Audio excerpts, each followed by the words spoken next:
Hello दोस्तों, मैं हूं मनीष और आपका स्वागत है बाइबल के ज्ञान में। तो चलो करते शुरुआत बिना किसी देरी के। तो आज हम देखेंगे सृष्टि का वर्णन और उत्पत्ति का अर्थ कि उत्पत्ति क्यों इतनी महत्वपूर्ण है अपने बाइबल में। चलो देखते हैं। तो उत्पत्ति नाम का अर्थ है आरंभ। तो ये पुस्तक हमारे बाइबल में इतनी महत्वपूर्ण क्यों है, ये आपको इसके नाम से ही पता चल गया होगा। ये पुस्तक आरंभ में जो परमेश्वर ने किया और मानव जाति के साथ जो व्यवहार किया परमेश्वर ने, उस सब का वर्णन इस पुस्तक में। तो सृष्टि का वर्णन। आदि में परमेश्वर ने आकाश और पृथ्वी को बनाया। पृथ्वी बेडौल और सुनसान पड़ी थी। जल के ऊपर अंधियारा था तथा परमेश्वर का आत्मा जल के ऊपर मंडराता था। तो परमेश्वर ने देखा कि मैंने जो पृथ्वी बनाई है उसके जल के ऊपर अंधियारा क्यों है। और परमेश्वर ने हुक्म दिया कि उजियाला हो, और उसी समय उजियाला हो गया। और परमेश्वर ने देखा कि ये उजियाला तो अच्छा है। फिर परमेश्वर ने उजियाले को अंधियारे से अलग किया। उजियाले को दिन कहा और अंधियारे को रात कहा। इसी प्रकार तथा सांझ हुई, फिर भोर हुआ। इस प्रकार पहला दिन हो गया। फिर परमेश्वर ने कहा जल के बीच एक ऐसा अंतर हो कि जल दो भाग हो जाए। जब परमेश्वर ने एक अंतर बनाकर उसके नीचे के जल और ऊपर के जल को अलग अलग किया, और वैसा ही हो गया। इस वचन से हमें ये देखने मिलता है कि परमेश्वर जो बोलता है वो होता है। आमीन। तब परमेश्वर ने उस अंतर को आकाश कहा तथा सांझ हुई, फिर भोर हुआ। इस प्रकार दूसरा दिन हो गया। तो बहुत सारे जो व्यूअर्स हैं, हमारा जो वीडियो देखते हैं, धन्यवाद देखने के लिए। उनके मन में एक सवाल होगा कि आदि में परमेश्वर ने आकाश और पृथ्वी बनाई, ये मैंने बोला, और अभी दूसरे दिन में परमेश्वर आकाश बना रहा है, तो थोड़ा कंफ्यूजिंग है। तो पहले दिन में परमेश्वर ने जो आकाश बनाया उसे स्पेस कहते हैं, और दूसरे दिन में जो आकाश बनाया जो हमारे ऊपर है, जो हम देखते हैं बादल, आसमान, उसे आकाश कहते हैं। और जो पहले आकाश क्रिएट किया था वो था स्पेस। ओके। फिर परमेश्वर ने कहा नीचे का जल एक स्थान में इकट्ठा हो जाए और सूखी भूमि दिखाई दे, और वैसा ही हो गया। परमेश्वर ने सूखी भूमि को पृथ्वी कहा तथा जल इकट्ठा हुआ, उसने उसको समुद्र कहा। और परमेश्वर ने देखा कि अच्छा है।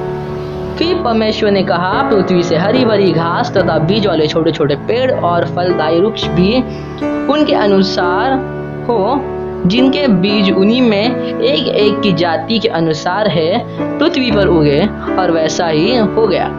इस प्रकार पृथ्वी से हरी घास और छोटे छोटे पेड़ पौधे बीज अनुसार उगे, और फलदायी वृक्ष जिनके बीज एक एक की जाति के अनुसार उन्हीं में होते हैं, वो भी उगे। और परमेश्वर ने देखा कि अच्छा है। सांझ हुई, फिर भोर हुआ। इस प्रकार तीसरा दिन हो गया। तो तीसरे दिन में भी बहुत सारे व्यूअर्स को एक डाउट होगा कि इसमें परमेश्वर ने सूखी भूमि को पृथ्वी कहा, तो पहले दिन में परमेश्वर ने जो पृथ्वी बनाई थी वो क्या था। तो पहले दिन में जो परमेश्वर ने पृथ्वी बनाई थी वो पृथ्वी का गोला था, और तीसरे दिन में जो पृथ्वी बनाई, जो भूमि थी जिस पे आज हम लोग रहते हैं, उसे परमेश्वर ने पृथ्वी कहा। ओके। फिर परमेश्वर ने कहा दिन को रात से अलग करने के लिए आकाश के अंतर में ज्योतियां हो, और वे चिन्हों और नियत समयों और वर्षों के कारण हो। तो परमेश्वर ने ये भी सोचा था कि दिन, समय और वर्ष ये बनेंगे इन तारों के वजह से। ओके। और वे ज्योति आकाश के अंतर में पृथ्वी पर प्रकाश देने वाली भी ठहरे। तो परमेश्वर ने उजियाले का इंतजाम किया था हमारे लिए, क्योंकि हम अंधियारे में न रहे। तो परमेश्वर ने दो बड़ी ज्योतियां बनाई, एक बड़ी थी एक छोटी थी। तो उनमें से बड़ी ज्योति को दिन पर प्रभुता करने के लिए, जिसे हम आज सूरज कहते हैं, और छोटी ज्योति जिसको रात पर प्रभुता करने के लिए बनाया, जिसे हम चांद कहते हैं, वो परमेश्वर ने बनाया। क्यों? हमारे लिए। और हम परमेश्वर को दोष देते हैं कि ये दुनिया तूने क्यों बनाई। पता, दिन और रात पर प्रभुता करने के लिए परमेश्वर ने दो ज्योतियाँ बनाई और उजियाले को अंधियारे से अलग कर दिया। और परमेश्वर ने देखा कि अच्छा है। द सांझ हुई फिर भोर हुआ, इस प्रकार चौथा दिन हो गया। फिर परमेश्वर ने कहा, जल जीवित प्राणियों से बहुत ही भर जाए और पर पक्षी पृथ्वी के ऊपर आकाश के अंतर में उड़े।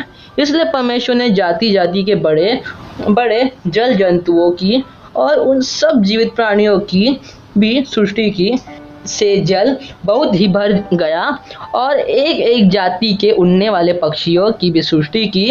और परमेश्वर ने देखा कि अरे वाह, ये तो बहुत अच्छा है। और परमेश्वर ने यह करके उनको आशीष दिया कि फूलो फूलो और समुद्र के जल में भर जाओ और पक्षी पृथ्वी पर उड़े। तथा सांझ हुई फिर भोर हुआ, और इसी तरह पांचवा दिन हो गया। फिर परमेश्वर ने कहा, पृथ्वी से एक एक जाति के जीवित प्राणी अर्थात घरेलू पशु और रेंगने वाले जंतु और पृथ्वी के वन पशु जाति जाति के अनुसार उत्पन्न हो, और वैसा ही हो गया। इस प्रकार परमेश्वर पृथ्वी के जाति जाति के वन पशुओं को और जाति जाति के घरेलू पशुओं को और जाति जाति के भूमि पर रेंगने वाले जंतुओं को बनाया। और परमेश्वर ने देखा कि अच्छा है। कि परमेश्वर ने कहा, हम मनुष्य को अपने स्वरूप के अनुसार अपने समानता में बनाए, और वे समुद्र की मछलियों, आकाश के पक्षियों और घरेलू पशुओं और सारी पृथ्वी पर और सब रेंगने वाले जंतुओं पर जो पृथ्वी पर रहते हैं अधिकार रखे। तो परमेश्वर ने मनुष्य को अपने स्वरूप के अनुसार उत्पन्न किया, अपने ही स्वरूप के अनुसार परमेश्वर ने उनको उत्पन्न किया, नर और नारी करके मनुष्यों को बनाया और उनकी सृष्टि की। और परमेश्वर ने उनको आशीष दिया और उनसे कहा, फूलो फूलो और पृथ्वी में भर जाओ और उसको अपने वश में कर लो, और समुद्र की मछलियाँ तथा आकाश के पक्षी और पृथ्वी पर रेंगने वाले सब जंतुओं पर अधिकार रखे। फिर परमेश्वर ने उनसे कहा, सुनो, जितने बीज वाले छोटे छोटे पेड़ सारी पृथ्वी के ऊपर है, और जितने वृक्षों में बीज वाले फल होते हैं, वे सब मैंने तुमको दिए हैं, वे तुम्हारे भोजन के लिए है। और जितने पृथ्वी के पशु और आकाश के पक्षी और पृथ्वी पर रहने वाले जंतु हैं, जिनमें जीवन का प्राण है, उन सब को खाने के लिए मैंने सब हरे हरे छोटे पेड़ पौधे दिए हैं। और वैसा ही हो गया। तो परमेश्वर ने जो कुछ बनाया था सबको देखा, तो क्या दिखा कि यह बहुत ही अच्छा था। मतलब सांझ हुई फिर भोर हुआ, इस प्रकार छठवां दिन हो गया, 6th डे। ओके, यो आकाश और पृथ्वी और उनकी सारी सेना को बनाना समाप्त हो गया।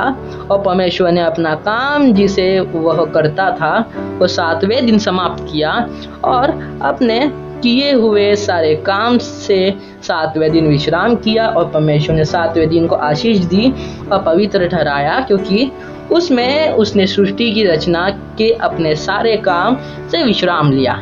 तो इस वचन से हमें ये देखने मिलता है कि परमेश्वर ने 7वें दिन विश्राम किया, और वैसे ही हमें भी 7वें दिन थोड़ा विश्राम करना चाहिए, क्योंकि वह 7वां दिन और कोई नहीं, हमारा रविवार। तो इस रचना से हमें ये सीख मिलती है कि हमारा जो सप्ताह है वो परमेश्वर के कामों के ऊपर बना है, और हमारे पास भी 7 दिन होते हैं। और वैसे ही करके परमेश्वर ने हमें एक गिफ्ट दिया है, तोहफा दिया है। वो क्या कि परमेश्वर ने हमें अपने स्वरूप बनाया, इसलिए आज हम इंसान सुंदर दिखते हैं। तो चलो दोस्तों, आज के लिए इतना ही। कमेंट करके बताना कि ये वीडियो कैसा लगा, इस वीडियो में क्या गलती हुई मेरे से, क्योंकि आप बताते हैं तो ही हमें पता चलता है कि हमने क्या मिस्टेक की है। और आपको अच्छा लगा हो तो लाइक करो, सब्सक्राइब करो, और अपने परिवारों के सदस्यों को भी दिखाना। जय मसीह की दोस्तों, लेता हूँ अलविदा, आमीन।